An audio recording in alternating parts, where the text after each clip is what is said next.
సందేశాలు ఇవ్వడం జరిగింది. మరొక సందేశాన్ని ఇవ్వక మునుపు కనెక్షన్గా ఉండడానికి లూకా 16:19-31. ధనవంతుడొకడుండెను. అతడు ఊదారంగు బట్టలను సన్నపు నార వస్త్రములను ధరించుకొని ప్రతిదినము బహుగా సుఖపడుచుండువాడు. 31 అందరం కలిసి చదువుదాం. అందుకతడు మోషేయు ప్రవక్తలను చెప్పిన మాటలు వారు వినని ఎడల మృతులలో నుండి ఒకడు లేచినను వారు నమ్మరని అతనితో చెప్పెననెను. ప్రభు యొక్క సహాయం కొరకు చిన్న ప్రార్థన చేద్దాం. దయగల పరిశుద్ధుడైన తండ్రి, మీ కొందనాలు, స్తోత్రాలు. మా ప్రభు అయిన యేసు క్రీస్తులో మీరు మాకు అనుగ్రహించిన రక్షణ భాగ్యాన్ని బట్టి, ఆ రక్షణ వెనకాల ఉన్న మీ ప్రణాళికను బట్టి, మేము మిమ్మల్ని ఆరాధించటానికి ఈ ఉదయకాలం చూసిన 5 కారణాలను బట్టి మేము ఎప్పటికీ కృతజ్ఞులమే ప్రభువా. మీకు స్తోత్రాలు. మరి మీ నామం పేరిట తీసిన కానుకలు మీ సేవా పరిచర్యలో వినియోగించండి. చేయబడిన ప్రకటనలు తదనుగుణంగా మేము ప్రార్థించి ప్రయాసపడి మీ కొరకు పని చేయనట్లుగా సహాయం చేయండి. అనారోగ్యంగా నిస్సహాయ స్థితిలో ఉన్న బిడ్డలను ప్రత్యేకంగా ముట్టి దర్శించండి. మీరే ఈ మా జీవిత యాత్రలో గురి ప్రభువా, మీరే నడిపించమని ప్రార్థిస్తూ చదవబడిన లేఖన భాగాన్ని మా వినికిడిలో దీవించమని యేసు ప్రభు దివ్య నామమున వినయంతో వేడుకుంటున్నాము తండ్రి, ఆమేన్. ప్రియులారా, ఈ ఉదయకాలం నేను జీవితం అనే దాని గురించి చెప్పి తర్వాత విజయవంతమైన జీవితానికి గుర్తులు చెప్పాలని కోరుతున్నాను. Of A victorious life. మొట్టమొదట జీవితం అంటే ఏంటో మనకు అర్థం అవ్వాలి. జీవితం అంటే కేవలం తినటం, తాగటం, పండుకోవడం, తిరగడం, ఉద్యోగం చేయడం, ఇదేనా? What is life? ఒక చిన్న పిల్లాడు జీవితాన్ని గురించి అర్థం చేసుకోవాలని ఒక పెద్ద ఆయన దగ్గరికి వెళ్ళి, తాత, జీవితం విలువ తెలుసుకోవాలనుకుంటున్నాను, నాకు ఏదైనా సహాయం చేస్తావా అని అడిగాడు. అప్పుడు పెద్ద ఆయన బీరువా దగ్గరికి వెళ్ళి ఒక గాజు ముక్క తీసుకొని వచ్చి అతనికి ఇచ్చి, అరే, ఈ ముక్కని జాగ్రత్తగా తీసుకొని వెళ్ళు, నీకు చేతనైన 4 స్థలాలకు వెళ్ళి దీనికి ఎంత ఇస్తారో కనుక్కో అన్నాడు. వాడు ముక్క తీసుకొని బయలుదేరి వెళ్ళాడు. మొదట మామిడి పళ్ళ వ్యాపార దగ్గరికి వెళ్తే, అయ్యా, ఇదిగో నా దగ్గర గాజు ముక్క ఉంది, దీని విలువ ఎంత చెప్పంటే, ఇదా, ఒక 1/2 డజన్ మామిడికాయలు వస్తాయి దీనికి అన్నాడు. మామిడికాయలు చాలా బాగున్నాయి, తిందామనుకున్నాడు. కానీ తాత ఏం చెప్పాడు? అమ్మొద్దు అన్నాడు. సో మళ్ళీ తీసుకొని సరే తర్వాత వస్తానని చెప్పి అక్కడి నుంచి కూరగాయల షాప్కి వెళ్ళాడు.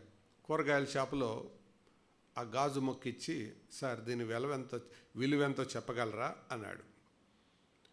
అతను అన్నాడు, దాన్ని చూసి, దీనికి నేను ఒక 10 కేజీలు కూరగాయలు ఇవ్వగలను అన్నాడు. సరే సార్, నేను మళ్ళీ చెప్తానని తీసుకొని మళ్ళా బంగారపు షాప్కి వెళ్ళాడు. బంగారపు దుకాణానికి వెళ్ళి, సార్, దీని విలువ ఎంతో చెప్తారా అన్నాడు. అతను అన్నాడు, దీనికి 1,00,000 రూపాయలు ఇస్తాను అన్నాడు. వెంటనే అతను, అక్కర్లేదండి, నేను వెళ్ళిపోతానని తీసుకొని వెళ్తుంటే, ఆగండి, దీనికి నేను 3 లక్షలు ఇస్తానన్నాడు.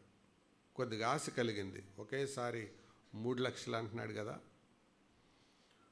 అయితే తాత చెప్పిన మాట గుర్తొచ్చింది. ఏంటది? అమ్మొద్దు. మళ్ళా తీసుకున్నాడు. దాన్ని తీసుకొని వజ్రాల షాప్కి వెళ్ళాడు. అక్కడిచ్చాడు. అది ఇస్తే ఏమన్నాడంటే, దీని విలువ ఒక 100 కోట్లు ఉంటుంది అన్నాడు. ఆశ్చర్యపోయాడు. ఇచ్చేస్తావా అన్నాడు. లేదు సార్, మా తాతకి ఇవ్వాలి అని చెప్పి వెనక్కి వచ్చి తాత దగ్గరికి వెళ్ళి, తాత,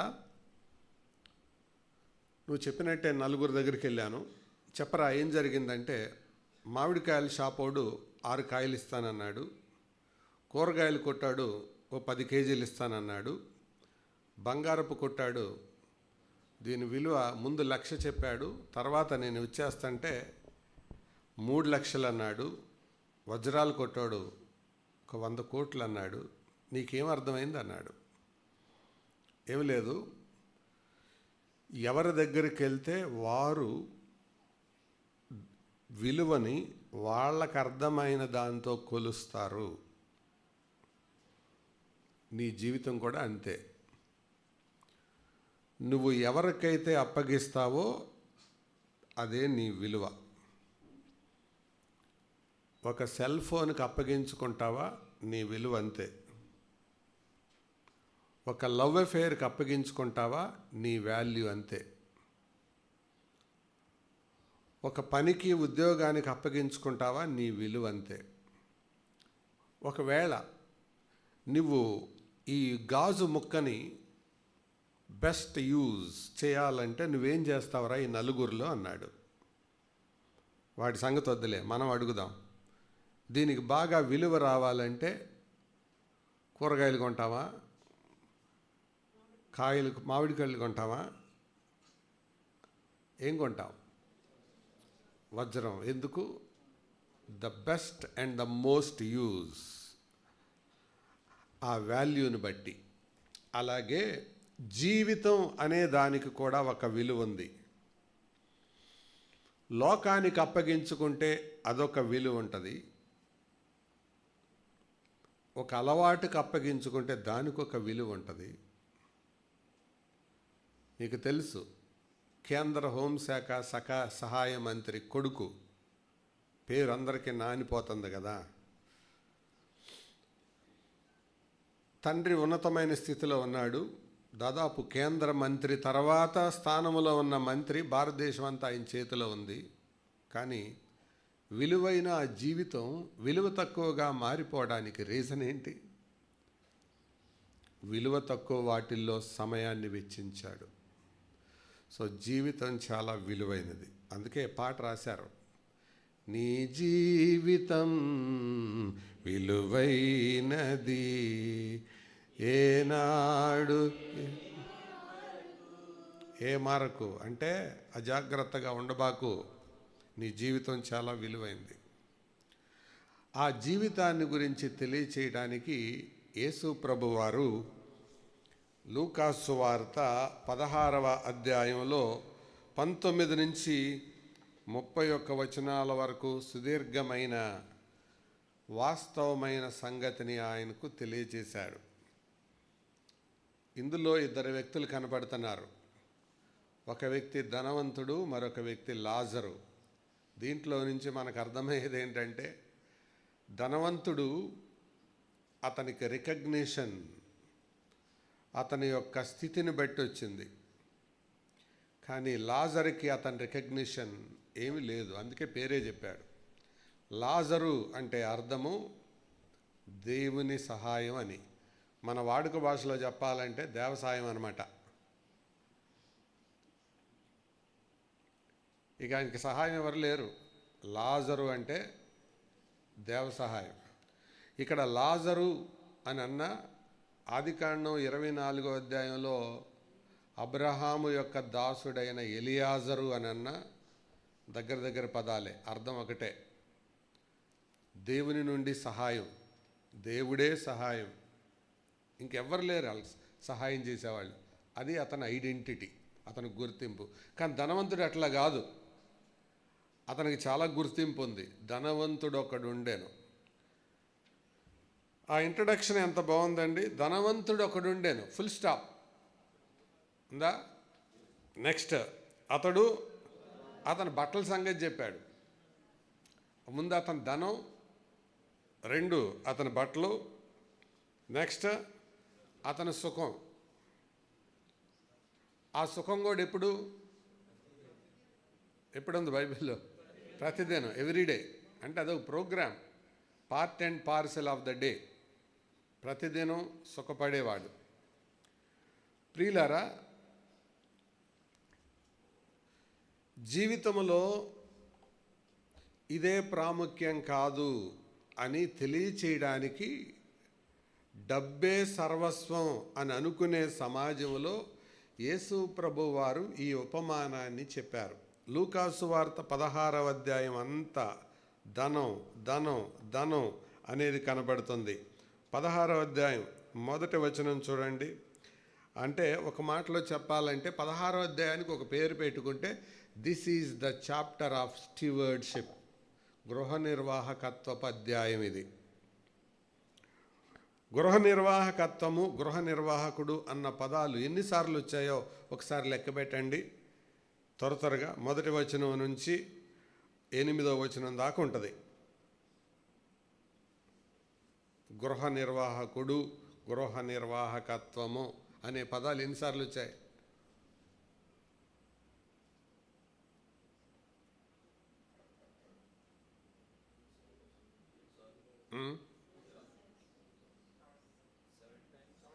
చూసారా? సో అందుకే చెప్పింది ఇది గృహ నిర్వాహకత్వపు అధ్యాయం. గృహ నిర్వాహకత్వం అంటే అర్థం తెలుసా? You are not the master, you are only the manager. నువ్వు యజమానివి కాదు, నువ్వు కేవలం నిర్వాహకుడుకు మాత్రమే. యజమానుకుడున్నాడు, స్టీవర్డ్ అంటే అర్థమే అది. నువ్వు యజమానివి కాదు, నువ్వు కేవలం నిర్వాహకుడవు అనేది తెలియజేయడం. డబ్బు నీది కాదు, నీకున్న పొలము నీది కాదు, నీకున్న స్థలం నీది కాదు. అవునో కాదో చెప్తాను. మీకు సొంత ఇల్లు ఉన్న వాళ్ళు అందరిని అడుగుతున్నాను, ఈ ఇల్లు ఎవరిదంటే నాదే అంటారు. సందర్భాన్ని బట్టి, పేపర్ని బట్టి చెప్పండి, తప్పేం కాదు. ఒరిజినల్గా నీది కాదు, నీకు ఇంకొకటి చేతిలో నుంచి వచ్చింది, సంతకం పెడితేనే నీదయింది. ఆయనకు కూడా ఆయనది కాదు, ఆయనకి ఎవరి చేతిలో నుంచో వచ్చింది. బహుశా పారంపర్యంగా వస్తే పూర్వీకుల నుండి డబ్బులు పెట్టుకుంటే మరొకరి నుంచి వచ్చింది. వాళ్ళది కూడా వాళ్ళది కాదు, మళ్ళీ వాళ్ళకి ఒకళ్ళ చేతిలో నుంచి వచ్చింది. ఈ ప్రకారం లింక్ వెనక్కి వెళ్తే ఎక్కడికి వెళ్తుంది? దేవుడి దాకా వెళ్తుంది. కీర్తనల గ్రంథం 24:1 జరుగుతుంది అన్నమాట. భూమియు దాని సంపూర్ణతయు, లోకమును దాని నివాసులను యెహోవావి అని లేదు, యెహోవావే. అది ఆయనవే. ఆయన నివాసయోగ్యముగా ఉండుటకు భూమిని నరులకు ఇచ్చి ఉన్నాడు. యోబు గ్రంథంలో ఆ మాట చదువుతాం. కాబట్టి ఏదీ మంద కాదు. అందుకే పాట పాడతాం, నాదంటూ లోకాన ఏదీ లేదయ్యా.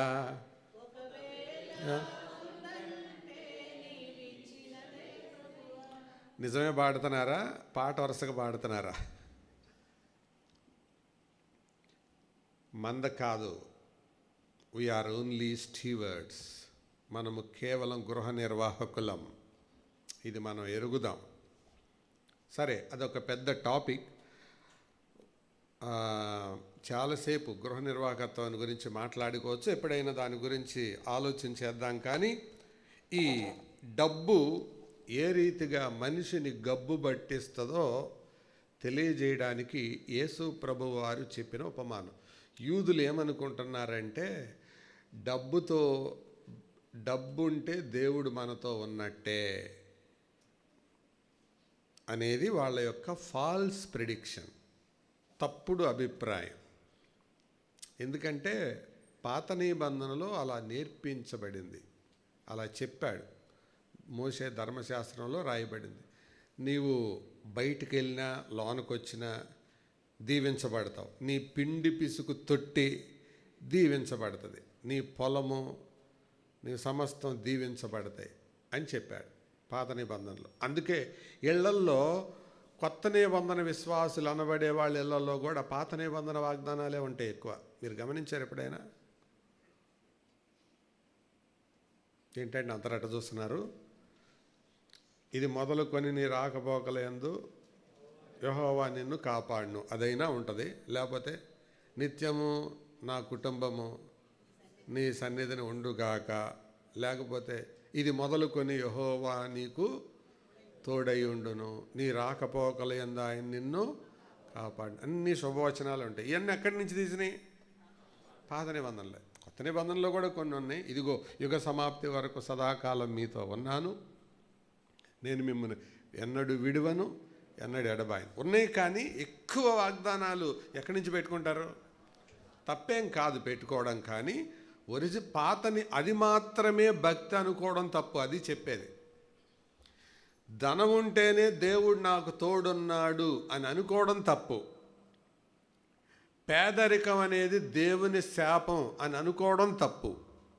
అది ఇశ్రాయేలీలలో ఉన్న తప్పుడు అభిప్రాయం. అందుకే దాన్ని చెడగొట్టడానికి, దాన్ని చెదరగొట్టడానికి యేసు ప్రభువారు ఒక సుదీర్ఘమైన ఉపమానాన్ని చెప్పారు. అసలు జీవితం అంటే ఏంటి అనేది చెబుతూ ఆయన ఈ మాటలు చెప్పారు. ప్రియులారా, వీరిద్దరి జీవితాలను జాగ్రత్తగా పరిశీలన చేస్తే కొన్ని సంగతులు మనకి అర్థమవుతాయి. వీళ్ళిద్దరి జీవితాలను 2 కోణాల్లో నుంచి పరీక్ష చేద్దాం. ఎర్త్ అండ్ ఎటర్నిటీ, భూలోకము మరియు నిత్యత్వము. Earthly angle and eternal angle, భూలోక కోణము, పారలౌకిక కోణము. ఈ 2 కోణాల్లో పరిశీలన చేయండి. కామన్ థింగ్స్ ఏమన్నాయి మీరే చెప్పండి. వీళ్ళిద్దరికీ కామన్ ఏంటి? జీవితం ఇద్దరికీ కామనే. సమయం ఇద్దరికీ కామనే. సమయం అంటే వాళ్ళు రోజు కలిగి ఉన్న సమయం, వారి జీవిత కాలం కాదు. ఎందుకంటే ముందెవరు చచ్చిపోయాడు? లాజరు చచ్చిపోయాడు. ఇంకా ఏం కామన్? భూమి ఇద్దరికీ కామనే. ఇంకా ఏం కామను? ఇద్దరు యూదులే. యూదులేనా? ఏంటంటే ఆడ చూస్తున్నారు. యూదులే. ఎలా చెప్పగలరు? లాజర్ అన్న పేరు యూదులకే ఉంటుంది. ఇతను కూడా యూదుడే అని ఎలా చెప్పగలం? తండ్రివైన అబ్రహామా అంటున్నాడు. యూదులే అంటారు ఆ మాట. ఇద్దరు యూదులే. ఇద్దరు యూదులే. ఇద్దరు వాక్యాన్ని ఎరిగిన వాళ్ళే, అంటే ధర్మశాస్త్రం ఎరిగిన వాళ్ళే. ఇద్దరు ఒకే దగ్గర ఉంటున్నారు, ఒకే దేశంలో ఉంటున్నారు. ఇద్దరికీ దేవుడు తెలుసు. బట్ ఒకరి జీవితంలో డబ్బు ప్రాధాన్యం, మరొకరి జీవితంలో దేవుడు ప్రాధాన్యం. దేవుడు ప్రాధాన్యంగా బతికే వాళ్ళు ఎలా ఉంటారు, డబ్బు ప్రాధాన్యంగా బతికే వాళ్ళు ఎలా ఉంటారు అనేది తెలియచేయడానికి యేసు ప్రభువారు ఈ మాటలు చెప్పారు. అయితే ఇద్దరికి వ్యత్యాసాలు చెప్పండి. ఇతనేమో సుఖపడ్డాడు, అతనేమో కష్టపడ్డాడు. సుఖం కూడా ఎట్లా పడ్డాడు? బహుగా సుఖపడుచుండువాడు. బహుగా అంటే చాలా, బహుగా సుఖపడ్డాడు. అది కూడా ప్రవర్తించేటప్పుడు ఎలా ప్రవర్తించాడు? ఇందులో మాటలే అడుగుతున్నాను నేను. 25వ వచనం, బహుగా సుఖపడ్డాడు. తర్వాత 25వ వచనంలో అందుకు అబ్రహాము కుమారుడా, నీవు నీ జీవిత కాలమందు నీకిష్టమైనట్టు సుఖం అని, అంటే తనకిష్టం వచ్చినట్లు బతికాడు. అంటే జీవితంలో ఒక అవకాశం ఉంది, నీకు ఇష్టం వచ్చినట్టు బతకొచ్చు. You can choose your choices. నువ్వు ఎలా కావాలంటే అలా ఉండొచ్చు. ఎందుకంటే భూమి మీద జీవితాన్ని దేవుడు గమనిస్తూనే ఉంటాడు కానీ అడ్డం పడడు. మళ్ళీ చెప్తున్నాను, భూమి మీద జీవితాన్ని దేవుడు గమనిస్తూనే ఉంటాడు కానీ అడ్డం పడడు. God only watches life on earth but doesn't obstruct. ఎందుకంటే తర్వాత ఎటు కూడా అక్కడికి రావాలని ఆయనకు తెలుసు, అక్కడ తేలుస్తాడు. అందుకని జస్ట్ గమనిస్తుంటాడు అంతే. దేవుడు, అందుకే ఒక ఆయన అన్నాడు, జీవితం దేవుడిచ్చిన అవకాశం. Life is an opportunity. జీవితం అనేది దేవుడిచ్చిన ఒక వరం, a gift and also an opportunity. జీవితం దేవుడిచ్చిన వరం, జీవితం దేవుడిచ్చిన అవకాశం. దాన్ని జాగ్రత్తగా వాడాలి. ఎందుకంటే దేవుడు ఏం చెప్పడో బోధిస్తాడు, గమనిస్తాడు, కానీ నువ్వు చేస్తుండగా అడ్డం పడడు. అందుకే జ్ఞాని అయిన సొలొమోను ప్రసంగి గ్రంథం 11వ అధ్యాయంలో ఇలాగన్నాడు, యవనుడా నీ యవనమును బట్టి సంతోషించు, నీ కళ్ళకు నచ్చినట్టు తిరుగు, నీకు ఏదనిపిస్తే చెయ్యి. అది నీ ఛాన్స్. కానీ అదే ఎండ్ అనుకోబాకు, తర్వాత ఉంటుంది. వీటన్నిటిని గురించి దేవుని ఎదుట నువ్వు నిలిచి లెక్క చెప్పే రోజు. కాబట్టి జీవితంలో మనం గుర్తించాల్సిన సంగతి ఏంటంటే, నువ్వు ప్రార్థన చేయొచ్చు, ప్రార్థన మానొచ్చు, చర్చికి రావచ్చు, చర్చ్ ఎగ్గొట్టొచ్చు, రక్షణ పొందొచ్చు, రక్షణ తృణీకరించవచ్చు, డబ్బే సర్వం అన్నట్టు బతకొచ్చు, నాకు దేవుడు అవసరం లేదన్నట్టు బతకొచ్చు. Everything God observes. ప్రతి దాన్ని దేవుడు గమనిస్తూనే ఉంటాడు. ఎందుకంటే ప్రతి వానికి వాని క్రియ చొప్పున, ప్రతి వాడికి, అందులో నో ఎక్సెప్షన్. అందుకనే జీవితంలో వేసే ప్రతి అడుగు చాలా జాగ్రత్తగా వేయాలి. నీ తీర్మానాలు, నీ అభిరుచులు, నీ అలవాట్లు, నీ ఆచారాలు చాలా జాగ్రత్తగా వేయాలి. ఎందుకంటే life is a one and only chance. ఒక్కసారి దేవుడిచ్చే అవకాశం మళ్ళా రాదు. ఆ తర్వాత నిత్యత్వమే.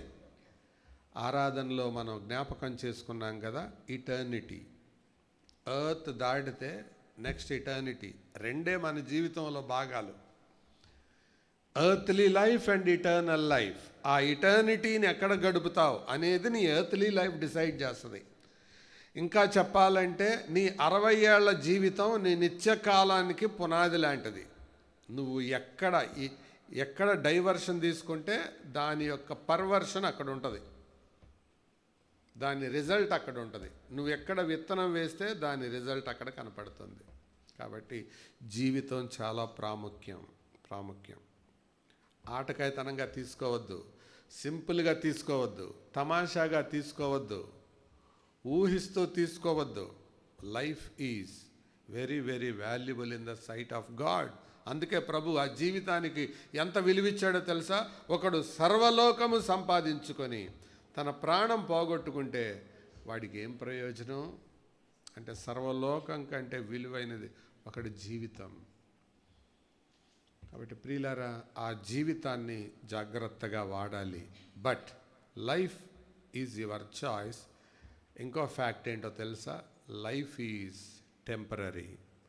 Life on earth is temporary. భూమి మీద జీవితం తాత్కాలికమే. శివ వాళ్ళ అమ్మ మొన్న చనిపోయింది. నిన్న ఒంగోలులో ఒక అనుభవనీయుడైన సేవకుడు చనిపోయాడు వృద్ధాప్యంలో. చెప్పలేము. దేవుడు కొందరికి తక్కువ కాలం ఇస్తాడు, కొందరికి ఎక్కువ కాలం ఇస్తాడు. అది ఆయన చిత్తం. కానీ ఏదో ఒక టైంలో అది ముగించబడుతుంది. షూర్, గ్యారంటీ, అందులో ఏం అనుమానం లేదు. చిన్నప్పుడు కూడా కళలు జీవితాన్ని గురించి చెప్పేటప్పుడు ఇంగ్లీష్లో ఈ కొటేషన్ చెప్తుంటారు. గమనించారు ఎప్పుడైనా? లైఫ్ ఈజ్ షార్ట్ బట్, మేము అప్పుడే వదిలేసామని అంటారా? Life is short but art is long అంటారు. జీవితం క్లుప్తమైంది, కానీ కళ చాలా కాలం ఉండేది, ఎల్లకాలం నిలిచిపోయేది అని. ఆర్ట్, కళ.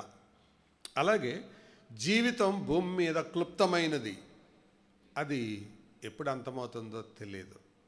అయితే సక్సెస్ఫుల్ లైఫ్ అంటే ఏంటో ఈ ఉదయకాలం చెప్తాను. విజయవంతమైన జీవితం, విజయవంతమైన జీవితానికి తేడా ఈరోజు మనం ఆలోచిద్దాం. దీంట్లో ఒక విజయవంతమైన జీవితాన్ని ఎలా గుర్తుపట్టవచ్చు? Is my life meaningful? Is my life fruitful? Is my life successful? అని నేను ఒక 8 అంశాలు మీ ముందు పెడతాను. దీన్ని బట్టి మీ జీవితం సఫలమా, విఫలమా, విజయమా, ఓటమా అనేది అర్థమైపోతుంది. జీవితానికి అక్కడ రెఫరెన్స్ రాయలేదు, రెఫరెన్స్ నేను చెప్తాను. మీరు తర్వాత రాసుకోవచ్చు, ఇప్పుడు జస్ట్ గమనించండి, వినండి అంతే. నంబర్ 1, మొదటిది సక్సెస్ఫుల్ లైఫ్, విజయవంతమైన జీవితం. It begins with God primarily and daily. తెలుగులో ఏముంది? విజయవంతమైన జీవితం ప్రాముఖ్యంగా అనుదినము దేవునితో ఆరంభమవుతుంది. నీ జీవితం విజయవంతమైన జీవితం అవ్వాలి అంటే అది దేవునితో ఆరంభం అవ్వాలి. అందుకని చాలా సంవత్సరాల క్రితం దైవజనులు శ్యాంబాబు గారు ఆదికాండం 1:1 గురించి వాక్యం చెబుతూ ఇలాగన్నారు. ఆదియందు దేవుడు, ఇన్ ద బిగినింగ్ గాడ్. ఆదియందు దేవుడు. దేవుడు ఆదిలో గనక ఒక వ్యక్తికైనా, ఒక వ్యవస్థకైనా, ఒక జీవితానికైనా ఉంటే ఆ తర్వాత ఆశీర్వాదాలు అద్భుతంగా ఉంటాయి. దేవుడు ఎక్కడైతే, ఎప్పుడైతే, ఎవరికైతే ఆదిగా ఉంటాడో ఆశీర్వాదాలు చాలా అద్భుతంగా ఉంటాయి. ఈ మాటనే యేసుప్రభు వారు మత్తయి సువార్త 6:33 చెప్పారు. చూడకుండా చెప్పండి చూద్దాం. కాబట్టి మీరు ఆయన రాజ్యమును నీతిని మీకు కుదిరినప్పుడు వెతకమని లేదు. ఎప్పుడు? మొదట ఆయన రాజ్యాన్ని, నీతిని నువ్వు మొదట వెతికితే అది ప్రభు వాగ్దానం. ఇంగ్లీష్లో ఉన్న పదం తెలుసా అక్కడ? Seek ye the first the kingdom of God and his righteousness, then they shall be added unto you. అవి వాటికి చేరతాయంట. దొరుకును అని తెలుగు బైబిల్లో ఉంది, మీకు అనుగ్రహింపబడిన అని ఉంది. కానీ ఇంగ్లీష్లో మూల భాషలో ఏముందంటే వాటితో అవి చేరిపోతాయి. అంటే దేవుణ్ణి కనుక పట్టుకుంటే వాటితో పాటు అన్నీ చేరిపోతాయి, వచ్చేస్తాయి. అది జరగట్లేదంటే ఎక్కడో తేడా కొట్టినట్లు లెక్క. 45 డివైడెడ్ బై 2 ఎంత? 22 భాగఫలం రావాలి, 1 శేషం రావాలి. 1కి 91 0 వచ్చింది. అంటే అర్థం ఏంటి? లెక్క తప్పిందని. లెక్క చేశాడు కానీ లెక్క తప్పింది. మ్యాథమెటిక్స్ ఫెయిల్ అవ్వచ్చు, బట్ థియాలజీ ఫెయిల్ కాదు. ఆయన రాజ్యాన్ని, నీతిని మొదట వెతికే వాడికి కావలసినవి దొరుకుతాయి, తప్పకుండా దొరుకుతాయి. నీ చదువుకి ఏం కావాలో, నీ కుటుంబానికి ఏం కావాలో, నీ భవిష్యత్తుకి ఏం కావాలో అనుగ్రహించబడతాయి. అది దేవుని నియమం. That is foundational truth. నువ్వు అనుకున్నది సాధించలేకపోతున్నావు అంటే ఎక్కడో లెక్క తప్పిందని అర్థం. లెక్క తప్పితే ఆన్సర్ రాదు. మాయగాళ్ళు అయితే ఆన్సర్ తెప్పిస్తారు. అది ఎవరికి దొరుకుతుంది? టీచర్కే దొరుకుతుంది. ఆన్సర్ తెప్పిస్తారు. నేను అలాంటి పేపర్లు చాలా దిద్దాను. ఆ లెక్క అంతా తప్పు చేస్తాడు, ఆన్సర్ వస్తుంది. ఎట్లా వస్తుందంటే అంతే, ఆ పక్కనోడిదా కాపీ కొట్టి ఉంటాడు. దేవుని లెక్కలు వేరు, దేవుని లెక్కలు తప్పు కావు. ఆయన అన్నాడంటే తప్పకుండా జరిగి తీరుతుంది. కాబట్టి సక్సెస్ఫుల్ లైఫ్ నీది అవుతుంది అనే అర్థం ఏంటంటే అది దేవుని కేంద్రితంగా ఉంటుంది. అందుకే ఒక ఆయన ఇలాగన్నాడు, a life centered on God is not a wasted life. దైవ కేంద్రితంగా బ్రతికే జీవితం అది వృధా అయ్యే జీవితం కాదు. మరొక ఆయన ఇలాగన్నాడు, what you do daily determines what you become permanently. నువ్వు రోజు ఏం చేస్తావో శాశ్వతంగా అదే అవుతావు. What you do daily you become permanently. ప్రతిరోజు ఏం చేస్తావో దానిలాగా మారతావు నువ్వు. సోదరులారా అర్థమవుతుందా? సోదరిలారా అర్థమవుతుందా? యవన బిడ్డలారా అర్థమవుతుందా? మీ జీవితంలో సక్సెస్ఫుల్ లైఫ్గా ఉండాలనిటే ప్రిన్సిపల్ నెంబర్ 1 అది మొదటిది. రెండవది, successful life follows the word of God regularly and obediently. విజయవంతమైన జీవితంలో రెండవ నియమం ఏంటో తెలుసా? దేవుని వాక్యానికి క్రమంగా లోబడుతూ బ్రతకడం. చదువుతారా? దీనికి సహాయకరమైన రెఫరెన్స్ యెహోషువ గ్రంథం 1వ అధ్యాయం 8వ వచనం. The book of Jashuva chapter 1 verse 8.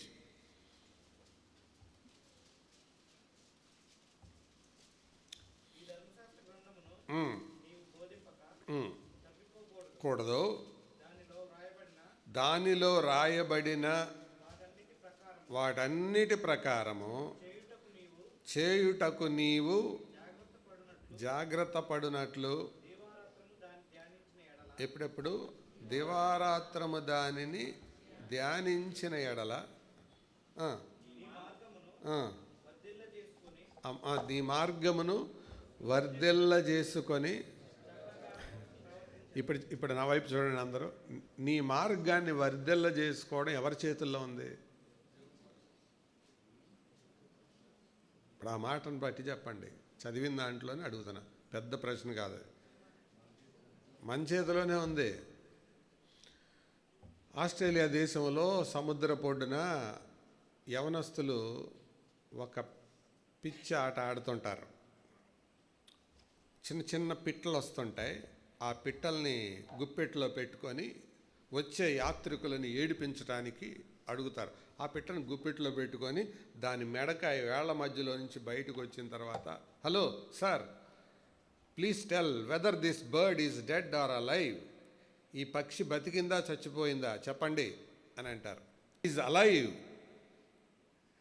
అన్నారనుకోండి చంపేస్తారు. ఇట్ ఈస్ డెడ్ అన్నారనుకోండి దాన్ని వదిలేస్తారు. వదిలేసి నువ్వు చెప్పింది తప్పని రుజువు చేస్తారు. ఈ ఆటలన్నీ గమనించిన ఒక ఆవిడ పాపం రోజు వాకింగ్ చేస్తుంది. ఆవిడ ఇంతలా ఉంది, కదలలేక వాకింగ్ చేస్తుంది. చాలామందికి వాకింగ్ ఎక్కువ, టాకింగ్ ఎక్కువ, వాకింగ్ తక్కువ. పాపం ఆవిడ వాకింగ్ చేస్తూ వెళ్తూ ఉంటే ఆవిడని ఏడిపించడానికి ఒక అల్లరి బ్యాచ్ బయలుదేరింది. అరే ఈ మామను బాగా బట్టలు పట్టిద్దాంరా. మామ ఆగు, చెప్పు, ఈ పక్షి బతికిందా చచ్చిపోయిందా? Tell whether this bird is dead or alive అని అంటే ఆవిడ ఇలాంటి వాళ్ళని బోల్డ్ మందిని చూసిన సర్వీసులో కళ్ళు తిప్పకుండా ఒకటే మాట అంది, young man, it is in your hands. ఓ యవనస్తుడా, అది నీ చేతిలో ఉంది. If you want to keep it alive you can. If you want to kill it you can. అలా ఉంది ఆ మాట. నీ మార్గం వర్ధిల్లాలా నీ చేతిలోనే ఉంది. నువ్వే ప్రవర్తిస్తావు చక్కగా. బట్ ఏం చేయాలి? మళ్ళీ చదవండి ఆ మాట. 8వ వచనం చివరి భాగం.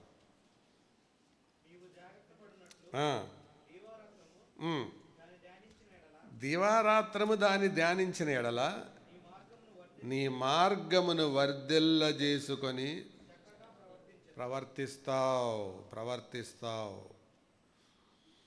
ఈ మాటలే బాగా చదువుకున్న కీర్తనాకారుడు 1వ కీర్తన రాశాడు. చూడకుండా చెప్పండి, చూద్దాం. 1వ కీర్తన అంటే మీరు మధ్యలో చెప్తున్నారు, బిగినింగ్. దుష్టుల ఆలోచన చొప్పున నడవక, పాపుల మార్గం నిలవక, కూర్చుండక ముందు చెయ్యకూడనివి చెప్పాడు. చాలామంది చెయ్యకూడనివి మానరు, కానీ తర్వాత చేస్తుంటారు. బైబిల్ చదువుతుంటారు, ప్రార్థన చేసుకుంటారు, క్వైట్ టైం అంటారు, బట్ ఈ మానరు. అందుకే ఆ వరుస తప్పకూడదు. మొదటిదేంటి? అదే, దుష్టుల ఆలోచన ప్రకారం నువ్వు నడుచుకోకూడదు. నువ్వు అలా ఉన్నావా? నెక్స్ట్, పాపుల మార్గంలో నిలవకూడదు. అలాగున్నావా? అపహాసకులు కూర్చుండే స్థలంలో నువ్వు కూర్చోకూడదు. అపహాసకులు ఎక్కడ ఉంటారు? ఇదివరకు మనుషుల చుట్టూ ఉండేవాళ్ళు, ఇప్పుడు రీల్స్లో కనపడుతున్నారు కదా. అంటే అపహాసకులు కూర్చోండకంటే నువ్వు రీల్స్లో కూర్చోకుండా అని. రీల్స్లో ఉండేవాళ్ళు రియల్స్లో ఉండరు. రియల్ లైఫ్లో ఉండేవాళ్ళు రియల్ లైఫ్లో ఓడిపోతారు. రీల్ వేరు, రియల్ వేరు. రీల్స్లో బతికేవాడు ఎవడు సక్సెస్ కాడు.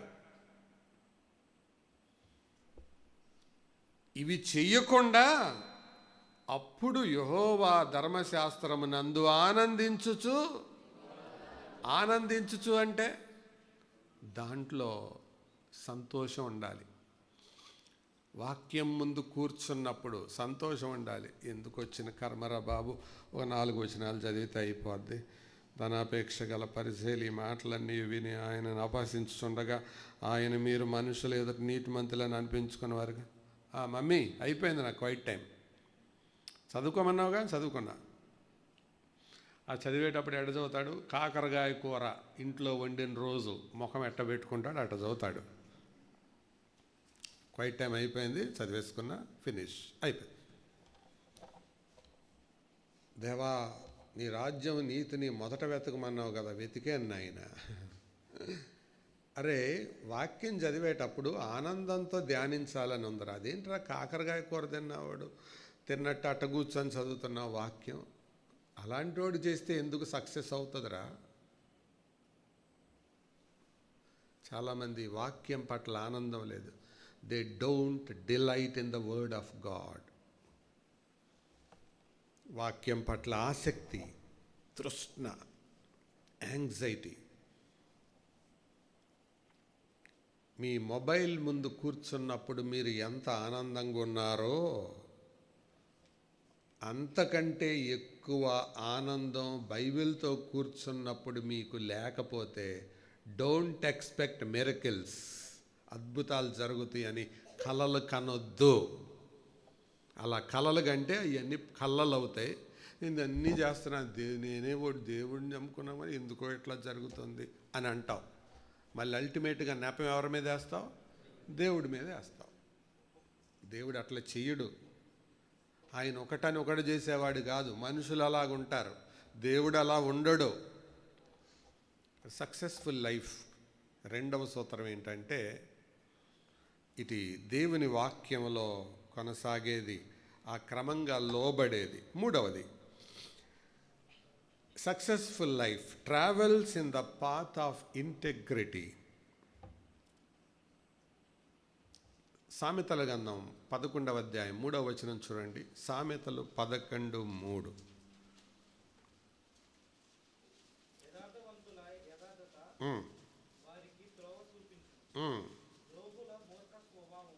యథార్థవంతుల యథార్థత వారికి త్రోవ చూపించును. 20వ అధ్యాయం 7వ వచనం చూడండి. 27.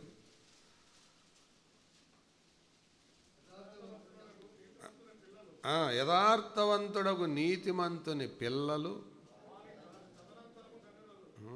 తదనంతరం ధన్యులవుతారు. యథార్థత. సక్సెస్ఫుల్ లైఫ్ అంటే ఏంటో తెలుసా? యథార్థత. యథార్థంగా నడవడం. యథార్థత అంటే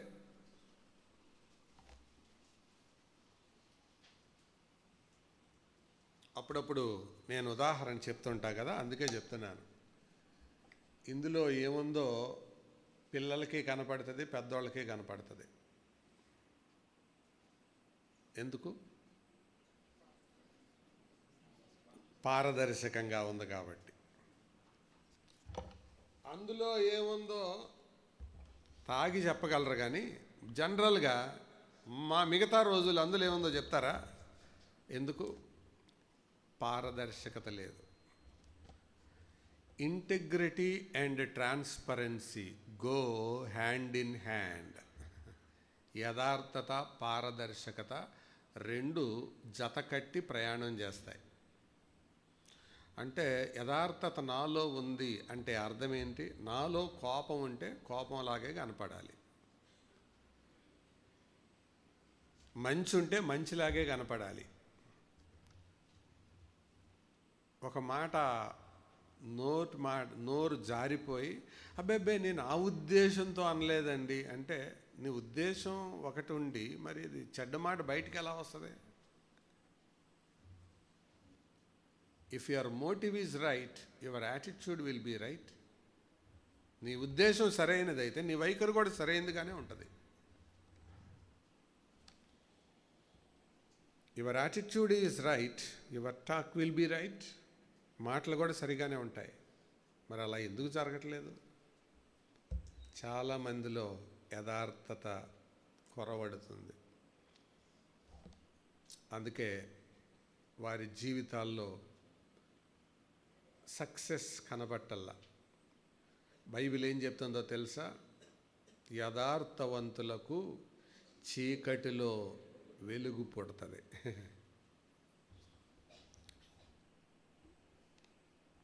అంతేకాదు, తన ఎడల యథార్థముగా ప్రవర్తించే వారిని బలపరచుటకై యెహోవా కనుదృష్టి లోకమందంతటా సంచారము చేయుచున్నది. నీ జీవితం సక్సెస్ఫుల్ అని అవ్వాలి అనుకుంటే యథార్థత ప్రాక్టీస్ చేయి. చాలా కష్టం అది, ప్రాక్టీస్ చేయి హృదయపూర్వకంగా. అదొక సిరీసే విన్నాం మనం. భక్తి చేసిన, ప్రార్థన చేసిన, ఆరాధన చేసిన, పాట పాడిన, అర్పించిన, పలకరించిన, ఆతిథ్యం ఇచ్చిన హృదయపూర్వకంగా చేయి. Do it whole heartedly. దావీదు అలాంటి వాడే, అందుకే ఆశీర్వదించబడ్డాడు. ప్రియులారా, యథార్థత నీ జీవితం సక్సెస్ఫుల్ అవ్వడానికి ఇది 3వ సూత్రం లేదా 3వ నియమం. Your direction is more important than your speed అన్నాడు ఒక ఆయన. నీ వేగం కంటే నీ విధానం, నీ దిక్కు, నీ ప్రయాణం. డైరెక్షన్ అంటే ఏమంటారు? నీ దిశ చాలా ముఖ్యం. చాలామంది స్పీడ్ ఎక్కువ, డైరెక్షన్ తక్కువ. మొన్న ఒక ఆయన డ్రైవర్ మమ్మల్ని హైదరాబాదులో దించి చాలా వేగంగా వస్తానంట పాటలు పెట్టుకొని. సైడ్న బోర్డు చూడకుండా, సార్ 40 కిలోమీటర్లు వెళ్ళిపోయాను సార్ అన్నాడు. బోర్డు చూడకుండా 40 కిలోమీటర్లు ఖమ్మం రూట్లోకి వెళ్ళాడంట, విజయవాడ రావాల్సినోడు. అక్కడ సూర్యాపేట దగ్గర కొద్దిగా డైవర్షన్ ఉందిలేండి. స్పీడ్ పెట్టుకున్నాడు, ఉపయోగం ఏముంది? ఎక్కడికి వెళ్ళాడు? ఖమ్మం రోడ్లోకి వెళ్ళాడు. నువ్వు కూడా అంతే, స్పీడ్ ఎక్కువ ఉంటే విజయవాడ రాకుండా ఖమ్మానికి వెళ్తావు. Direction is important than your speed. ఎటువైపు వెళ్తున్నావు? పరిగెడుతున్నావు ఉదయం లేచిన దగ్గర నుంచి పండుకునేదాకా. ఉద్యోగం, పని, కోచింగ్, ఫైన్, తప్పు కాదు. కానీ it should be added to direction. Direction దగ్గర డైవర్షన్ జరిగితే చాలా ప్రమాదం. యథార్థత ప్రాముఖ్యం. నెక్స్ట్, సక్సెస్ఫుల్ లైఫ్ అని మనం ఎలా చెప్పొచ్చు? It serves others humbly. దీనులుగా, దీనత్వంతో ఇతరులకు సేవ చేస్తుంది. మార్కు సువార్త 10వ అధ్యాయం 45వ వచనాన్ని చదువుతారా? మార్కు సువార్త 10:45. మనుష్య కుమారుడు రాలేదు కానీ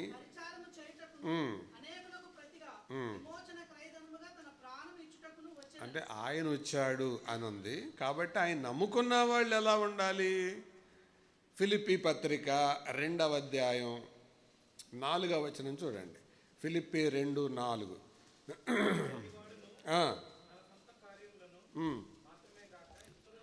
తన సొంత కార్యములను మాత్రమే కాక ఇతరుల కార్యములను. అంటే సొంతం కోసమే బతకబాకు. Live for others. Successful life అంటే ఏంటి? ఇతరుల కోసం బ్రతకడం. నీ ద్వారా ఇతరులకు జరిగిన మేలేంటి చెప్పు? మిమ్మల్ని అడిగేది. మీ ద్వారా సంఘానికి జరిగిన మేలేంటి చెప్పు? మీ ద్వారా మీ సమాజానికి జరిగిన మేలేంటి చెప్పు? ఏమి లేదండి. అయితే నువ్వు ఒక పెద్ద ఫిష్ అన్నమాట. ఏం ఫిష్? సెల్ఫిష్.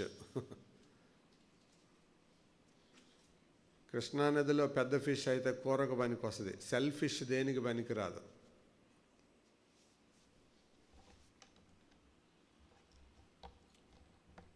అందుకే సొంత లాభము కొంత మానుకొని దేశ ప్రగతికి పాటు పడబోయి అన్నాడు రాయప్రోలు సుబ్బారావ. కాబట్టి మనం ఇతరుల కోసం బ్రతకడం నేర్చుకోవాలి. అందుకే ఒక దైవ సేవకుడు ఇలాగన్నాడు, success is not about being best, it's about giving your best.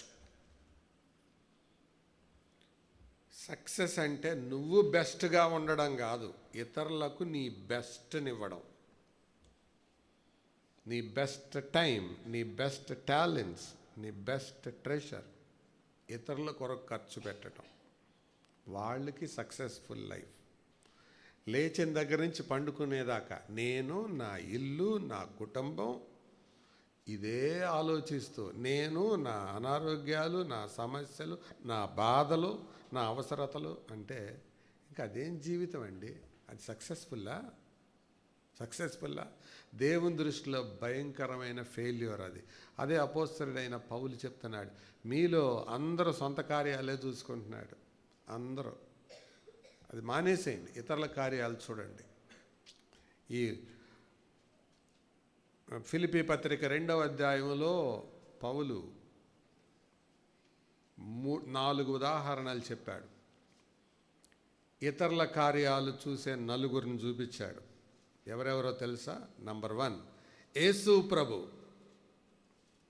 దేవుని స్వరూపం కలిగిన వాడై ఉండి దేవునితో సమానముగా ఉండుట విడిచిపెట్టకూడని భాగ్యమని ఎంచుకొనక ఆ భాగం అందులోదే. సెకండ్ ఎగ్జాంపుల్ ఎవరు? పాల్. నేను పానార్పణంగా పోయబడడానికి రెడీగా ఉన్నాను. థర్డ్ ఎగ్జాంపుల్ ఎవరు? తిమోతి. మీ క్షేమం కూర్చి నిజముగా చింతించువాడు, అతని వంటి వాడు ఎవడు నా దగ్గర లేడు. తిమోతి. 4వది ఎపఫ్రొదితు. నా కోసం జైల్లో ఉండగా వస్తువులు తేవడానికి తన ప్రాణము తనకు ఎంత మాత్రము ప్రియమైందిగా ఎంచుకోలేదు. చచ్చిపోతానని తెలిసి కూడా నా కోసం బయలుదేరి వచ్చాడు. సక్సెస్ అంటే అది. నువ్వు బెస్ట్గా ఉండటం కాదు, నీ బెస్ట్ని ఇతరులకు ఇవ్వడం. చెప్పు, నువ్వెంతమందికి ఆశీర్వాదకరంగా ఉన్నావు? అందరికీ ఆశీర్వాదంగా ఉండలేరు, కానీ తప్పకుండా కొందరికి ఆశీర్వాదకరంగా ఉంటారు. బెడ్ లైట్ ఉంది, ఫ్లడ్ లైట్ ఉంది, ట్యూబ్ లైట్ ఉంది. బెడ్ లైట్ యొక్క అవసరం ఏంటి? బెడ్ మీద వేసుకోటాక మరేంటి బెడ్ లైట్ అవసరం? నిద్రపోవటానికి. ఫ్లడ్ లైట్ అవసరం ఏంటి? 100 మందికి దారి చూపటానికి. ట్యూబ్ లైట్ అవసరం ఏంటి? చదువుకోవడానికి, పని చేసుకోవడానికి. మొత్తానికి లైట్ యొక్క అవసరం ఏంటి? లైట్ యొక్క అర్థం ఏంటి? దాని యొక్క ఉపయోగం ఏంటి? వెలిగివ్వడమే. నీ కళ్ళకు ఇబ్బంది లేకుండా మెలకువ రాగానే నీ ఎదురుగా వేలాడే దుప్పటి దెయ్యం అనుకోకుండా బెడ్ లైట్ అవసరం. ఎందుకంటే ఒక ఆవిడ కరెంటు పోతే గాలి వస్తూ ఉందంట, అలాగే కళ్ళు ఎర్రబెట్టుకొని చూస్తుంది. అచ్చంగా దెయ్యం ఊగినట్టు ఊగుతుంది. బాబోయ్ అని కళ్ళు మూసుకుంది. కళ్ళు మూసుకుంటే అని గాలి వస్తుంది. ఆ గాలిలోనే ఈవిడ అది ఊగుతుంది. కళ్ళు తెరిచి చూస్తే అది ముందుకు వస్తున్నట్టు ఉంది.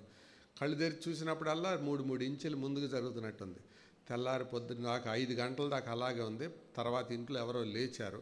లేచిన తర్వాత అరే లైట్ అయ్యరా అంది. చూస్తే నేను సాయంత్రం ఆరేసిన రగ్గు. ఆ రగ్గును చూసి దెయ్యం అనుకుంటుంది. బెడ్ లైట్ లేక, బెడ్ లైట్ కూడా ఉపయోగమే, కానీ ప్రభావం ఉంది దానికి. ఏదో ఒక దీపంగా అయితే నువ్వు ఉండాలి. అది నేను చెప్పదలిచిన మాట. నీ ప్రభావం ఎంతవరకు? అది సక్సెస్ఫుల్ లైఫ్ అంటే. ఎంతమందికి నువ్వు ఉపయోగంగా ఉన్నావు? అది సక్సెస్ఫుల్ లైఫ్. ఎప్పుడు నా కొరకే నేను బతుకుతున్నానంటే it's not successful life, it's a failure. అలాంటోడే ఈ ధనవంతుడు. ఈ ధనవంతుడి వల్ల ఉపయోగం ఏంటి మీరు చెప్పండి? యేసు ప్రభువు చెప్పిన ఈ మాటలను బట్టి వీడి వల్ల ఉపయోగం ఏంటి? కొంచెం మోటుగా చెప్పనా? భూమికి బరువు. స్వార్థపరుడు భూమికి బరువు. దేవుడు సృష్టించినది ఏదైనా ఉపయోగం లేనిది చేయలేదు. సూర్యుడు ఉన్నాడు, తన కొరక మన కొరక. చెట్లు ఉన్నాయి, వాటి కొరక మన కొరక. జంతువులు ఉన్నాయి, వాటి కొరక మన కొరక. మన కొరకే. మనం ఉన్నాం ఎందుకు? మన కోసమే. స్వార్థపూరితమైన జీవితం అది ఓడిపోయిన జీవితం. నీవు నీ కోసమే బ్రతుకుతుంటే. చదివేటప్పుడు చదవాలి, కష్టపడి చదవాలి, బట్ గురి మాత్రమే ఉండాలి. నేను అనేక మందికి ఉపయోగంగా ఉండడానికి చదవాలి, అనేక మందికి ఆశీర్వాదకరంగా ఉండడానికి చదవాలి, నా ద్వారా ఇతరులు ప్రభావితం అవడానికి చదవాలి. అంతేగాని మంచి ఉద్యోగం చేయాలి, రాజధాని అమరావతిలో 3 ఎకరాల స్థలం కొనుక్కొని అందులో ఒక అద్భుతమైన విల్లా కొనుక్కొని అందులో ఉండాలి, అది స్వార్థపూరితమైన ఆలోచన. అది అవసరమైతే దేవుడు ఇస్తాడు, కానీ అది నీ గురి కాకూడదు. ఎన్ని చెప్పాను? 4. 5వది, సక్సెస్ఫుల్ లైఫ్ అంటే ఇట్ ఎక్స్పీరియన్సెస్ టెస్ట్ ఫ్రీక్వెంట్లీ. తరచుగా అది పరీక్షించబడుతుంది, తరచుగా అది పరీక్షలకు గురవుతుంది. టెస్ట్ అనే దాంట్లో 2 మాటలు చెప్తాను ఇందులో, self test and God's test. స్వపరీక్ష చేసుకోవడం, దేవుని చేత పరీక్షించబడడం. దేవుడు పరీక్షిస్తాడా? ఏమండి, దేవుడు పరీక్షిస్తాడా? దేవుడికి సాతానికి తేడా ఏంటో తెలుసా? God tests, Satan tempts. దేవుడు పరీక్షిస్తాడు, సాతానుడు శోధిస్తాడు. టెస్ట్కి టెంప్టేషన్కి తేడా ఏంటి? Test will bring out the best from you, temptation will bring out the worst from you. Test నీలో ఉన్న ఉత్తమ గుణాలని బయటకు తీసుకొస్తుంది, టెంప్టేషన్ నీలో ఉన్న నీచపు గుణాలను బయటకు తీసుకొస్తుంది. సాతానుడు శోధిస్తాడు, దేవుడు పరిశోధిస్తాడు. ఆదికాండం 22వ అధ్యాయం 1వ వచనం, ఈ సంగతులు జరిగిన తరువాత యెహోవా అబ్రహామును పరిశోధించెను. ఇట్లనగా, పరిశోధించాడు కాబట్టి అబ్రహాములో ఉన్న ఉన్నతమైన గుణం బయటకు వచ్చింది. ఇదంతయు విన్న తర్వాత దేవుడు, నీవు దేవునికి భయపడువాడవని ఇందువలన నాకు కనబడుచున్నది. అంటే దేవుడికి కనపడదగ్గదా మాట అంది. ఈ మాట మనుషులకు తెలియటాక అన్నాడు, బయటికి తీసుకొచ్చాడు దాన్ని. దేవుడు శోధించటం మంచిది, దేవుడు మనల్ని పరీక్షించడం మంచిది. ఒకసారి అందరు నా వైపు చూడండి. పరీక్షలు పాస్ అవ్వకుండా పైకి వచ్చిన వాళ్ళని ఎవరినైనా చెప్పండి. ఇప్పుడు ఇండియన్ క్రికెట్లో ఓ 17 ఏళ్ల కుర్రోడి పేరు విపరీతంగా వినపడుతుంది. మీరు చాలా అప్డేట్గా ఉన్నారుగా. వాడు ఒక మధ్య తరగతి వాడి కొడుకు. నిన్న ఒక వార్త ఇలా ఉంది, no Facebook, no Twitter, no WhatsApp, no mobile. ఇది వాడి రూల్ అంట. ఇప్పుడు ప్రజలు క్యూ కడుతున్నారు ఆడి దగ్గరికి. 15 ఏళ్ళ కుర్రాడు.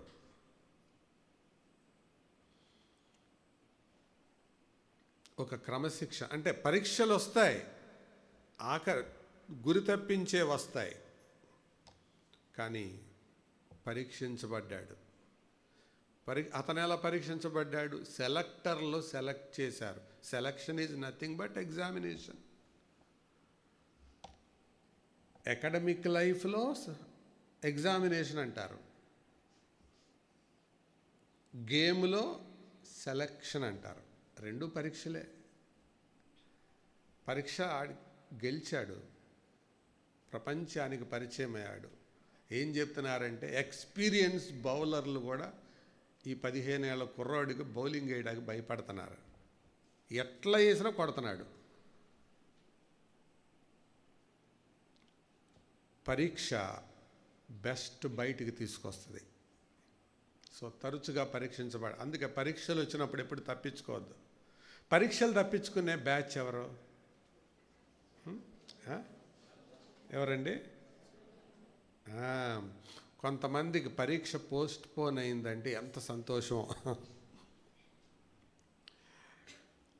పోస్ట్ పోన్ అయితేనే ఇంత సంతోషం ఉంటుంది. అసలు పరీక్ష క్యాన్సిలే అయితే, అసలు పరీక్షలే లేవు అని అంటే అసలు ఎగురుతారు, పండగ చేసుకుంటారు. కానీ అది దేనికి పనికిరాడు. అందుకే మీకు ఒక ఇన్ఫర్మేషన్ చెప్తాను. కరోనా పాస్ వాళ్ళకి జాబులు ఇవ్వట్లా. కరోనా టైంలో పాస్ అయిన బ్యాచ్ ఉంటారు కదా, వాళ్ళకి ఉద్యోగాలు ఇవ్వట్లా. ఏ టైంలో పాస్ అంటే 2021 అండి అంటే మీరు పక్కన ఉండండి, నెక్స్ట్ ఎవడు. పరీక్ష చాలా అవసరం. పరీక్షించబడినప్పుడే మనలో ఉత్తమ గుణాలు బయటకు వస్తాయి. అది దేవుడు చేసే పరీక్ష. 2, మనల్ని మనం కూడా పరీక్షించుకోవాలి. నేను ఎలాగున్నాను? దావీదుకి అలవాటు ఉంది. కీర్తనల గ్రంథం 26వ కీర్తన చూడండి ఒకసారి. కీర్తనలు 26.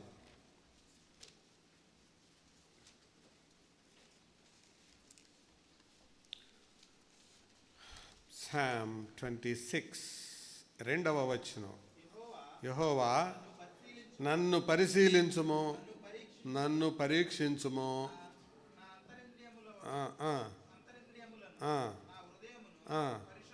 ఏంటండి 3 మాటలు? పరిశీలించు, పరీక్షించు, పరిశోధించు. దేవుణ్ణి అడుగుతున్నాడు, దేవా పరిశీలన చేయి, పరిశీలించు. మీకు చెకింగ్ అంటే ఎంతమందికి ఇష్టం? ఇన్స్పెక్షన్ అంటే ఎంతమందికి ఇష్టం? చాలామందికి కష్టం ఇన్స్పెక్షన్.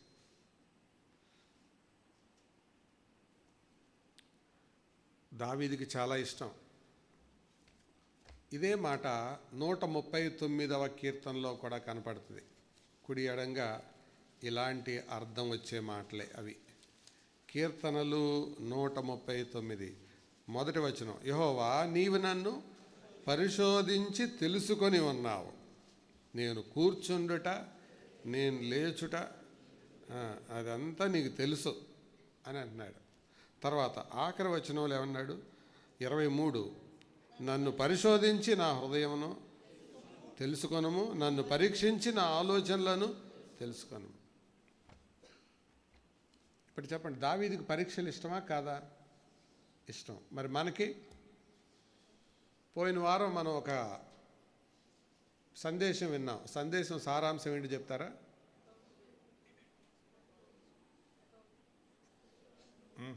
మర్చిపోయారా? యాక్ కన్నా మాత్రమే వినపడుతుంది నాకు. పెద్ద చెప్పండి. అకౌంటబిలిటీ, జవాబుదారీతనం ఇష్టం ఉన్నవాడు ఆత్మీయంగా పైకి వస్తాడు, నాయకత్వ బాధ్యతలోకి వస్తాడు.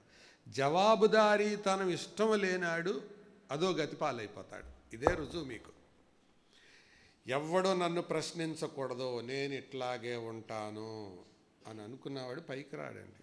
చరిత్రలో కలిసిపోవడం అంతే. నేను నాకులాగే ఉంటాను, నేను ఎవరికి ప్రూవ్ చేయాల్సిన పని లేదు అని అనుకున్నవాడు, పరీక్షించబడటానికి ఇష్టపడేవాడు పైకి వస్తాడు. బైబిల్ నియమం అది. తప్పకుండా దేవుడు నిన్ను పరీక్షించాలి, సంఘం నిన్ను పరీక్షించాలి, నిన్ను నీవు పరీక్ష చేసుకోవాలి.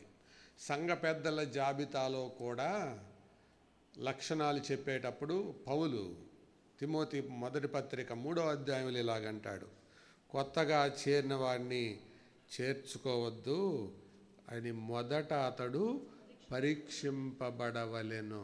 ఈ మస్ట్ బి టెస్టెడ్. నేను కొన్నిసార్లు క్వశ్చనర్స్ ఇస్తాను కదా, ప్రశ్నాపత్రాలు. అందులో తెలిసిపోద్ది మీ మనస్తత్వం, మీ సైకాలజీ. నాకు కొంతమంది అసలు పేపర్ ఇవ్వరు, అడిగేదాకా ఇవ్వరు. కొంతమంది అసలు పేపర్ తీసుకోవడానికే ఇష్టపడరు. ఎందుకంటే నా సంగతి మీకు అనవసరం అండి. That shows that you are a failure person. అది నువ్వు ఒక ఓడిపోయిన మనిషి అని రుజువు చేస్తుంది అన్నమాట. అంటే నా సంగతి ఎవరికి తెలియక్కర్లేదు, తెలియకూడదు, కానీ నా సక్సెస్ మాత్రం తెలియాలి. అది జరగదు ఇప్పటికీ. పరీక్షకు గురైన వాడే ఉన్నత దశలోకి వస్తాడు. పేపర్లో ర్యాంకులు ఎవరై పడతాయి? పరీక్ష రాసినోడియా, పరీక్ష ఎగ్గొట్టినోడియా? పేపర్లో ఫొటోస్ ఎవరై పడతాయండి? పరీక్ష ఎగ్గొట్టినోడియా?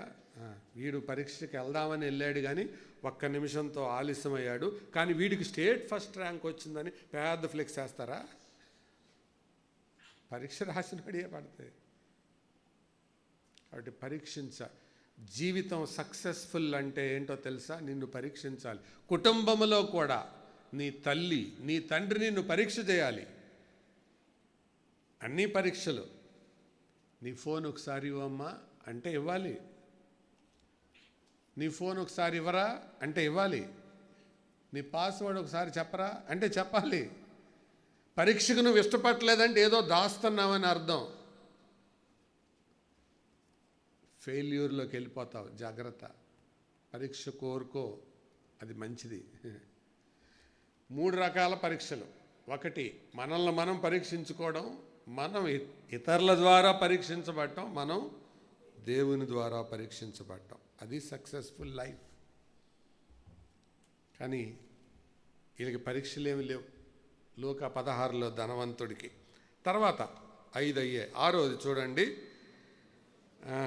It finishes its race faithfully. నమ్మకముగా పందెమును ముగిస్తుంది. తిమోతి 2వ పత్రిక 4వ అధ్యాయం 7-8 వచనాలు మీరు చదివితే పౌలు చెప్తాడు, మంచి పోరాటము పోరాడితని, నా పరుగు కడమొట్టించితని. ఇది విజయంతో చెబుతున్నాడా, ఓడిపోయి చెప్తున్నాడా? విజయంతో చెప్తున్నాడు ఈ మాట. ఈ మాట పౌలు చెప్పేటప్పుడు తను జైల్లో ఉన్నాడు. బయట ఎక్కడైతే తన తలకాయని నరికేస్తారో ఆ స్థలం కనపడుతూ ఉంది. నేను రేపటికి ఈ టైంకి నా తలకాయ నా మీద ఉండదు. అక్కడ ఉండే సైనికుడిని పిలిచి, ఏమయ్యా ఒకసారి ఒక పేపర్ పెన్ ఇవ్వా? Yes sir. తీసుకొచ్చాడు. ఆత్మీయ కుమారుడని తిమోతికి ఉత్తరం రాస్తున్నాడు. Timothy, I have no regrets about my life.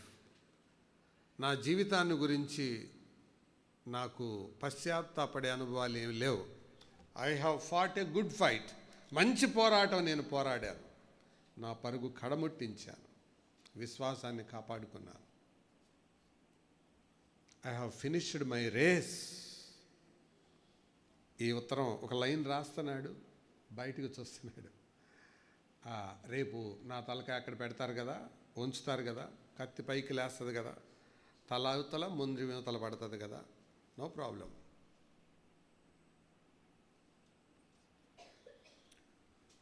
Next, నమ్మకంగా పందాన్ని ముగిస్తుంది. The greatest success is finishing the life's race with honour. నిజమైన విజయం అంటే ఏంటంటే జీవిత పరుగు పందాన్ని గౌరవంతో ముగించటం. గౌరవంతో, సంతృప్తితో ముగించడం. అది సక్సెస్. ముగించేటప్పుడు ఎలా ఉంటుంది? అప్పుడు జీవితం అద్భుతంగా చెప్పగలం. అందుకనే ఆ పాట పాడుకోవాలి రోజు. తెలుపుము నా అంతము నాకు చచ్చిపోయిన వాళ్ళ దగ్గర పాడతారు అది. కానీ బతికున్న వాళ్ళ కోసం ఆ పాట, నా అంతం తెలుపు, నా అంతం ఎట్లుండున్నదో తెలుపు. ఆ ప్రార్థన చేసింది ఎవరు? బైబిల్లో దావీదు. సింహపు గుండె వంటి గుండె కలిగిన వాడు, ఇశ్రాయేలు ప్రజల ముందు 10,000 మార్కులు పొందినవాడు, నా అంతం ఎట్లుండేది తెలుపు నాయనా అంటున్నాడు. రేస్ ముగింపు, నీ జీవితం సక్సెసా ఫెయిల్యూరా అనేది తెలుస్తుంది. నెక్స్ట్ 7వది, it awaits for the rewards hopefully. నిత్యమైన బహుమానాల కోసం నిరీక్షిస్తుంది. ఇందాక మనం చదివిన 2వ తిమోతి పత్రిక 4వ అధ్యాయం 7వ వచనం తర్వాత కంటిన్యూషన్ ఏముంటుంది? ఇక మీదట నా కొరకు నీతి కిరీటం ఉంచబడి ఉన్నది. అంటే నేనేమి నష్టపోవట్లేదు, నా తలకాయ ఎగిరిపోతుందని బాధపట్టలేదు. There awaits for me the crown of righteousness. నా కోసం నీతి కిరీటం ఎదురు చూస్తుంది. ఈ తలకాయ పోయిన మరుక్షణం నా ఆత్మ ప్రభు దగ్గర నిలబడుతుంది. నా తల మీద ఆయన కిరీటాన్ని పెట్టబోతున్నాడు. ఎంత గొప్ప హోప్ అండి! ఆ నిరీక్షణ, అది సక్సెస్ఫుల్ అని అర్థం. ఈ నిరీక్షణ ఉందా? ఇప్పుడే యేసు ప్రభు వస్తే, లేదా ఇప్పుడే నన్ను పిలిస్తే, ఆయన ఎదుట నేను ఉండబోతున్నాను, ఇదిగో పలానా బహుమానం నా కోసం రాబోతుంది అని చెప్పగలవా? అది చెప్పలేకపోతే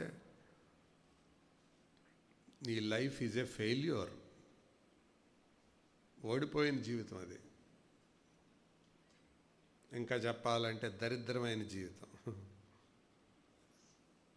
పరలోకంలో నీకేముందో చెప్పగలవా? దేవుడు ఏమిస్తాడో చెప్పగలవా? అది సక్సెస్ఫుల్ లైఫ్. ఇప్పుడే ప్రభు రాకడొస్తే విశ్వాసులైతే ఏం చేస్తారు? నెక్స్ట్ మూమెంటే క్రీస్తు న్యాయపీఠం ఎదుట ఉంటారు. దానికి దీనికి వ్యత్యాసం ఎంత? రెప్పపాటు, ట్వింకిల్ ఆఫ్ ఎన్ ఐ.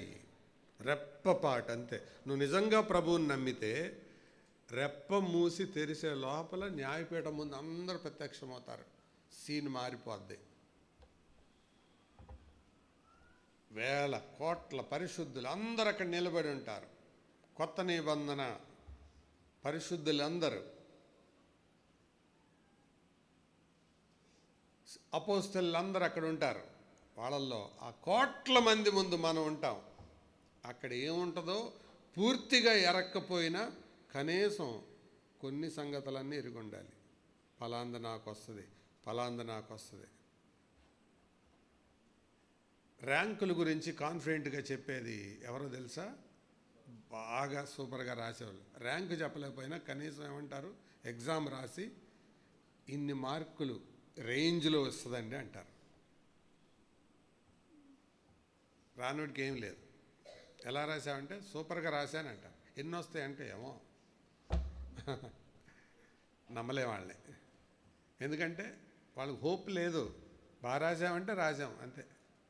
కానీ పౌలు చూడండి, నా కోసం నీతి కిరీటం ఉంది, హోప్. అదండి సక్సెస్ఫుల్ లైఫ్ అంటే. ఇప్పుడే మన యాత్ర ముగిస్తే పరలోకంలో మనకి ఏముంది? ఇప్పుడే ప్రభు వస్తే పరలోకంలో మనకి ఏం దొరుకుతుంది? Do you have answer for that? నీ దాని జవాబు ఉందా నీ దగ్గర? అన్నావు అనుకో, నీ జీవితం ఓడిపోయింది. జై జీవితం కాదు, ఓడిపోయిన జీవితం. ఈ ఓడిపోయిన బ్యాచ్ ఎక్కడ ఉంటారు? వెనకాల ఉంటారు. పిలిచేటప్పుడు భయంగా వస్తుంటారు. అదే జరగబోతుంది రేపు క్రీస్తు న్యాయపీఠం దగ్గర. వచ్చేటప్పుడు బేరమంట ఏడ్చుకుంటూ వచ్చేవాళ్ళు కొందరు. జరుగుతుంది అది. చివరి మాట, remains lively and freshly even after death. చచ్చిపోయిన తర్వాత కూడా తాజాగా ఉంటుంది, జీవించే ఉంటుంది. హెబ్రీ పత్రిక 11వ అధ్యాయంలో వారు మృతి పొందియు విశ్వాసము వలన మాటలాడుచున్నాడు. చచ్చిపోయి కూడా మాట్లాడుతున్నారంటే అండి, అంటే వాళ్ళు చచ్చి బతికిన వాళ్ళే. ఒకసారి ఆలోచిద్దామా? నిజమైన సక్సెస్ఫుల్ లైఫ్ అంటే ఏంటంటే చచ్చిపోయిన తర్వాత మాట్లాడేవాళ్ళు, బతికొండగా మాట్లాడేవాళ్ళు కాదు, చచ్చాక మాట్లాడేవాళ్ళు. చచ్చాక మన జీవితం మాట్లాడాలి. నిజమైన క్రైస్తవ జీవితం రెండు: బ్రతికొండగా నోటితో మాట్లాడతారు, చచ్చిపోయాక మాదిరితో మాట్లాడతారు. అదే క్రైస్తవ జీవితం. మాటలు, మన నోరు మాట్లాడాలి బతికొండగా, చచ్చిపోయిన తర్వాత మన మాదిరి మాట్లాడాలి. ఆయనకి లాగా నేను బతకాలి, ఆమెకి లాగా నేను బతకాలి అని అనిపించాలి. మాట్లాడుతుందా మన మాదిరి చచ్చిపోయాక? చనిపోయిన తర్వాత మన మాదిరి మాట్లాడుతుందా? చచ్చిపోయిన తర్వాత మన మాదిరి మాట్లాడకపోతే ఒక ఓడిపోయిన నిరుపయోగమైన జీవితాన్ని నువ్వు బతుకుతున్నావు అని అర్థం. నీ మాదిరి ఏం మాట్లాడుతుంది? చచ్చిపోయిన తర్వాత అబ్బో ఆయనండి ఎప్పుడు వచ్చినా నోరు అస్సలు కుదిరేది కాదండి. మంచోడే కానీ నోరు కుదరదండి. ఆవిడ వచ్చేదే కానీ అసలు ఒక్కళ్ళని ఎప్పుడు పట్టించుకునేది కాదండి. ఆవిడేంటో, ఆవిడ రొట్టె రసం ఏంటో, చెప్పులు వేసుకొని చెక్కేయటం ఏంటో. ఏం మాదిరి అది? చచ్చిపోయిన మాదిరి అది. అది ఒక మాదిరా?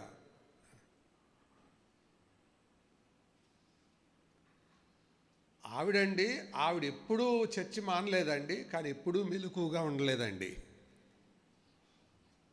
అదేం మాదిరి? చచ్చిపోయిన తర్వాత నా మాదిరి సంఘానికి ఏం మిగులుస్తుంది? అది సక్సెస్ఫుల్ లైఫ్. అందుకే పరిశుద్ధాత్మ దేవుడు ఇద్దరు ఉదాహరణల ద్వారా మనకు చూపించాడు. దరిద్రుడు, అతనికి గుర్తింపు లేదు, అందుకని పేరే చెప్పాడు. ఏం చెప్పాడు? లాజరు అను ఒక దరిద్రుడు ఉండెను, ధనవంతుడు ఒకడు ఉండెను. ఒకవేళ ప్రభువా ఆయన పేరు ఏంటంటే, ఆడి పేరు మీకు ఎందుకు రాడు? ఒక ధనవంతుడు, వాడొక వేస్ట్ ఫెలో, మీకెందుకు ఆడి పేరు? కానీ లాజర్ని చూడండి, అతన్ని నేర్చుకోండి.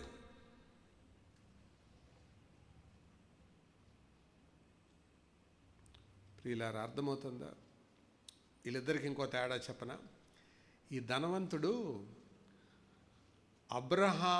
ధనవంతుడికి అబ్రహాము నోట్లో ఉన్నాడు, కానీ దరిద్రుడికి అబ్రహాము బ్రతుకులో ఉన్నాడు.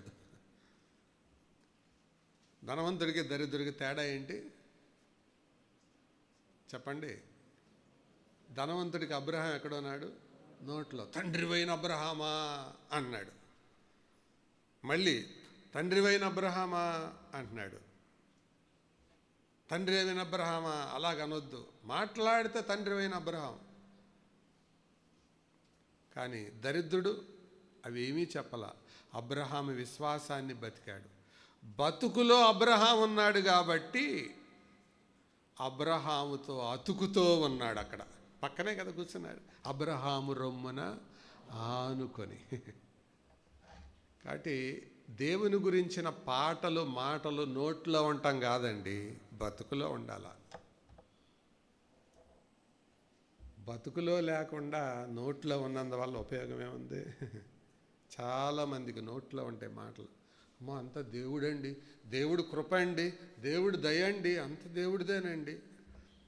ఈయన కూడా అడిగితే ఏమంటాడు?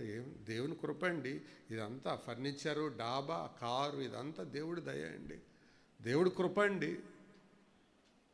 అబ్రహాము సంతానం అండి నేను, మా పితరుడు అబ్రహాం అండి, మామూలు రేస్ కాదండి మాది, అబ్రహాం అండి. చచ్చిపోయాక ఎక్కడ పడ్డాడు? పాతాళం. ఎందుకు? ఈ నోటితో నెట్టుకొచ్చేవాడు. కానీ లాజర్ అట్లా కాదు, బ్రతుకులో ఉన్నాడు. అబ్రహాం విశ్వాసాన్ని కలిగి ఉన్నాడు. నాకు స్ట్రైకింగ్ అనిపించిన మాట ఏంటంటే, భూమి మీద ఉన్నప్పుడు నీకిష్టమైనట్టు నీవు సుఖం అనుభవించితివి, అలాగే తర్వాత మాట చెప్పండి. అలాగే అతడు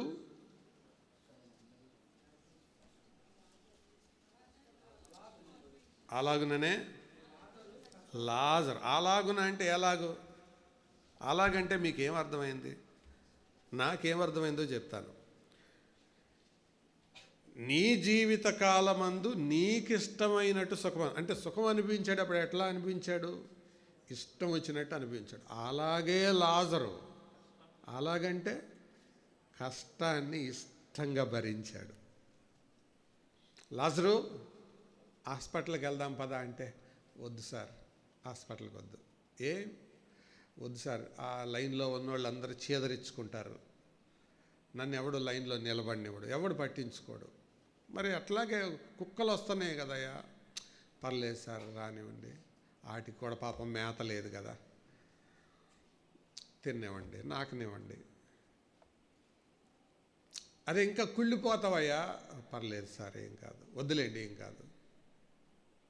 మీరు కూడా ముక్కు మూసుకున్నారు కదా సార్, మీరే మూసుకున్నారు, డాక్టర్ గారు ఇంకేం పెట్టుకుంటాడో, వద్దులేండి, ఇట్లాగే ఉంటాను నేను. అలాగనే అతడు కష్టము అనుభవించాడు. కష్టాన్ని ఇష్టంగా భరించాడు. కష్టాలు వచ్చినప్పుడు మనం ముఖాలు చూడాలి, ఎట్లా ఉంటుంది. మేము ఎవరికి కనపడతామండి? మా బాధలు ఎవరికి పడతాయండి?